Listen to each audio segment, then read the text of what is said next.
Hello everyone. आज के इस वीडियो में मैं आपको फंडामेंटल कॉन्सेप्ट मींस अलजेब्रा का एक्सरसाइज 11A कराने वाला हूं। ओके, उसमें आपका फर्स्ट क्वेश्चन है separate constant terms and variable terms. Okay, तो कांस्टेंट टर्म्स कौन से होते हैं और वेरिएबल टर्म्स कौन से होते हैं, ठीक है, उसको हमें क्या करना है, सेपरेटली लिख देना है, या फिर उन पर C फॉर कांस्टेंट हम लिख देते हैं और V फॉर वेरिएबल, राइट। तो यहां पर आप देख सकते हैं जो भी सिर्फ डिजिट होगी इसमें, ठीक है, ओनली डिजिट्स, तो ये हो जाएगा आपका कांस्टेंट टर्म। C बना देता हूं मैं इसका, C for constant term, right. And यहां पर देखिए आप, ये एक अल्फाबेट है तो ये वेरिएबल कहलाएगा, राइट, ये वेरिएबल हो जाएगा। और इसी तरीके से ये भी वेरिएबल कहलाएगा। अगर देखिए वेरिएबल के साथ में कोई डिजिट भी है तो वो वेरिएबल ही रहेगा, ये चीज का ध्यान रखिएगा, क्योंकि ये जो 6 है ये इन वेरिएबल्स के लिए यूज हुआ है, राइट। और उसके बाद लास्ट में आप देखिए 45 है, ठीक है, तो ये क्या है, ओनली डिजिट्स। तो जब भी ओनली डिजिट्स होंगे, सिर्फ नंबर्स होंगे कोई, तो वहां पर आपका कांस्टेंट टर्म कहलाएगा वो, C फॉर कांस्टेंट टर्म, ठीक है। तो आई होप कि आपको अच्छे समझ आ गया होगा। सिर्फ डिजिट में आपको, नंबर्स में आपको कांस्टेंट लिखना है, ठीक है, और अल्फाबेट्स या अल्फाबेट्स एंड डिजिट्स हैं तो वेरिएबल ही उसको लिखना है। ओके, चलिए तो क्वेश्चन नंबर 2 हम देखते हैं। State whether it is a monomial, binomial और ट्राइनोमियल। ओके, तो हमें बताना है कि कौन सा इसमें जो एक्सप्रेशन है वो मोनोमियल है, बाइनोमियल है या फिर ट्राइनोमियल है। ओके, तो सबसे पहले आपको पता होना चाहिए मोनोमियल में सिंगल टर्म होता है, राइट, और बाइनोमियल में 2 टर्म्स होते हैं, ठीक है। इसी तरीके से ट्राइनोमियल में 3 टर्म्स होते हैं। ओके, सो यहां पर आप देखिए 2x डिवाइडेड बाय 15। अब आपको लगेगा कि ये यहां पर 2 टर्म्स हैं, 1 और 2, बट नहीं, क्योंकि इसको आप किस फॉर्म में लिख सकते हैं, देखिए ये एक मोनोमियल टर्म है, ठीक है, it is monomial, sorry, it is monomial. So क्योंकि इसको आप कैसे लिख सकते हो, 2x अपॉन 15। क्या ये 2 टर्म दिखाई दे रहे हैं? नो, फ्रैक्शन फॉर्म में हो जाएगा जो कन्वर्ट, वो एक सिंगल टर्म यानी कि मोनोमियल कहलाएगा। ओके, तो मैं लिख देता हूं यहां पर मोनोमियल, राइट, मोनोमियल, इस तरीके से, राइट। अब अगर प्लस या माइनस का साइन है तभी आपको कंसिडर करना है, या तभी सिंगल या 2 टर्म होंगे, ठीक है। जैसे कि आप सेकंड क्वेश्चन में देखेंगे तो और अच्छे से समझ आएगा। यहां पर देखिए ax प्लस 9, अब यहां पर देखिए एक सिंगल ये टर्म है और ये अलग सेपरेट टर्म है, और इन दोनों को अलग कौन कर रहा है, प्लस का ये साइन, ठीक है। सो इसलिए ये होगा आपका बाइनोमियल, इट हैज 2 टर्म्स, 1 और 2, ठीक है। तो इसमें आप लिख दीजिए बाइनोमियल। ओके, सो नेक्स्ट वाला क्वेश्चन देखते हैं हम, लास्ट। यहां पर देखिए 5 प्लस 2a माइनस 3b।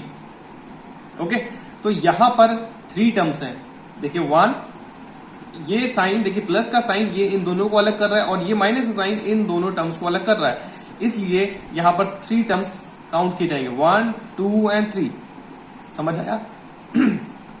तो प्लस या माइनस का साइन ही उन्हें सेपरेट करेगा और तभी आप उनको काउंट करेंगे, ठीक है। डिवाइड या मल्टीप्लाई का नहीं, बिकॉज देखिए डिवाइड होगा तो इस तरीके से फ्रैक्शन में कर लेंगे, और अगर मल्टीप्लाई आप देखिए यहाँ पर 2 और a के बीच में कुछ भी नहीं है तो इट मीन्स के क्या है, आपका मल्टीप्लाई माना जाएगा, ठीक है। इसलिए सिर्फ और सिर्फ प्लस और माइनस को आपको कंसिडर करना है, राइट। तो ये आपका कितना हो गया, this is called trinomial, trinomial. Okay, I hope कि आपको बहुत अच्छे से क्लियर हो गया होगा। क्वेश्चन नंबर 3 देखिए, write the coefficient of X Y in -3axy।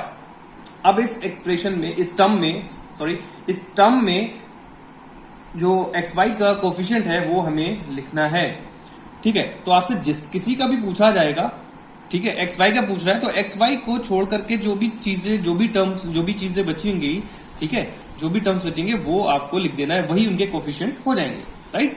तो वो उसका कोफिशिएंट होता है, सिंपल सी बात है। तो हम यहां पर क्या लिखेंगे, -3a, ठीक है ना, -3a, क्योंकि एक्स वाई तो पूछा ही गया है, तो इसलिए एक्स वाई को नहीं लिखेंगे। समझ आया? तो ये इसका कोफिशिएंट हो गया। इसी तरीके से आप नेक्स्ट वाला देख लीजिए, Z square in P square Y Z square, right. तो इसमें जेड स्क्वायर का आपको बताना है, ठीक है। तो जेड स्क्वायर का जो कोफिशिएंट होगा वो क्या होगा, पी स्क्वायर वाई, ठीक है। ये इसका कोफिशिएंट हो गया, सिंपल। इसी तरीके से आपको देखिए इस वाले में देख लीजिए, थर्ड क्वेश्चन में 15 इन -15 पी स्क्वायर, ठीक है ना।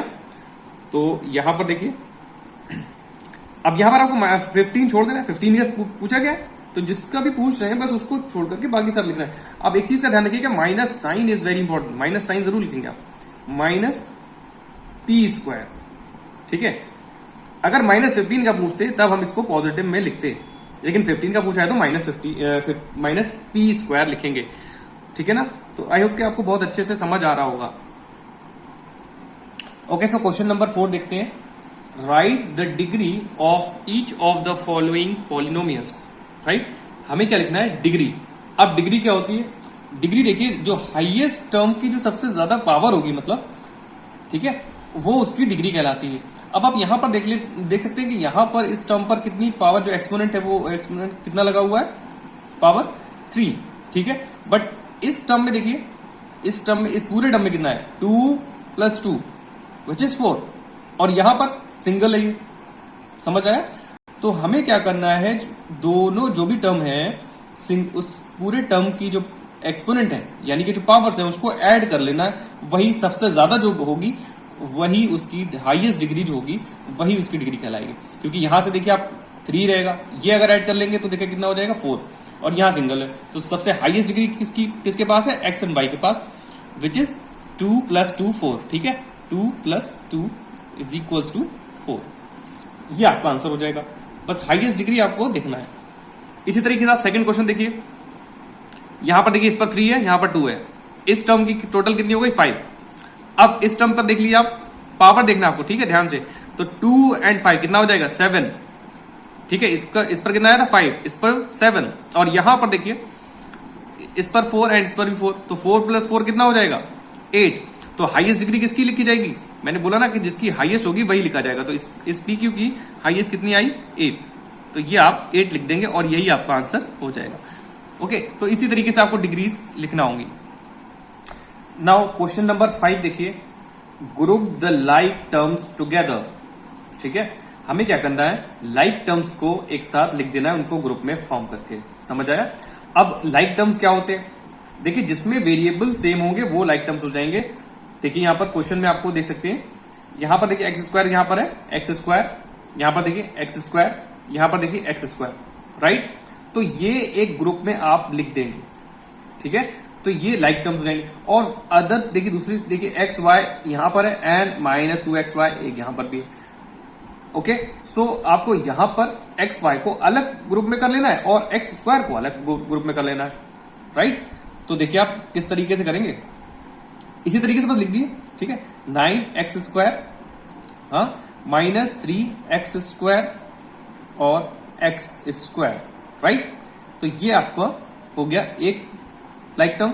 और दूसरे में आप लिख सकते हैं -2xy, ओके, एंड xy, ठीक है।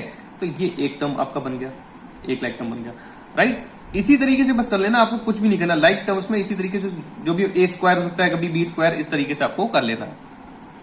चलिए, तो एक और क्वेश्चन आपको मैं बता देता हूं, ठीक है, उसी टाइप का। यहां पर देखिए आप 7p 8pq -5pq या -2p या 3p, राइट। तो हमें क्या कर लेना, सिंपली आप देखिए यहां पर p और pq दिख रहे हैं आपको, तो देखिए p वाले टर्म से एक साइड कर लें, p, ये देखिए p and this is p। तो इनको आप इस तरीके से लिख दीजिए 7p -2p एंड 3p, ठीक है। तो ये एक तरफ आ गए एक ग्रुप में, दीज आर लाइक टर्म्स। और दूसरे में आपके देखिए pq, ये देखिए pq, ओके, तो ये अलग ग्रुप में आ जाएंगे। तो यहां पर देखिए आप 8pq -5pq, ओके। सो अब आपको ज्यादा अच्छे से क्लियर हो गया होगा, okay. Let's move on to question number 7, which is write the numerical coefficient of each of the following, right।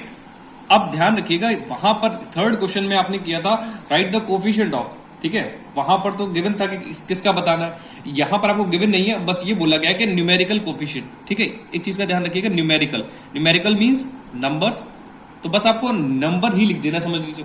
Numerical coefficient में आपको सिर्फ नंबर लिखना है, ओके। सो इसमें इस पूरे टर्म में न्यूमेरिकल कोफिशिएंट क्या है, ओनली 2, ये डिजिट, ध्यान रखिएगा, ठीक है। तो ये आपका आंसर हो जाएगा सिंपली।